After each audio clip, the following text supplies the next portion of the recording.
কিছু কিছু জানো কিছু কিছু গুলা আমাকে ধর্ম ইসলাম বিচ্ছে ভাইরাল হইতে চায়। ওদের কথা হয়েছে কি, যদি বাবারে ভালোবাসো, যদি মায়েরে ভালোবাসো, যদি আল্লাহরে ভালোবাসো, তাইলে লাইক দাও, আমারে ফলো করো, আমার ঘন্টাটা জড়িয়ে চারটে ফিসা ফালাও। এগুলো কি মানুষের কাতারে পড়ে যে এইগুলা নিজের ধর্মরে বিকৃতভাবে উপস্থাপন কইরা নিজের স্বার্থ হাসিল করে? এগুলো মানুষ হইতে পারে না। তারপর ভিডিওর টপিক গেল, কমেন্ট বক্সে আসি।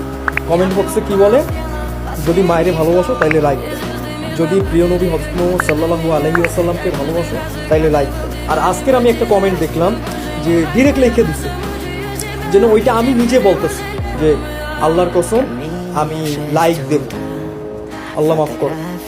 এই জানোয়ারের বাচ্চাগুলোর কি করা উচিত? আর এগুলো তো লিমিট নাই, নাটক, সিনেমা, খেলা, মানে যেখানে পারে সেখানে এইসব দেয়।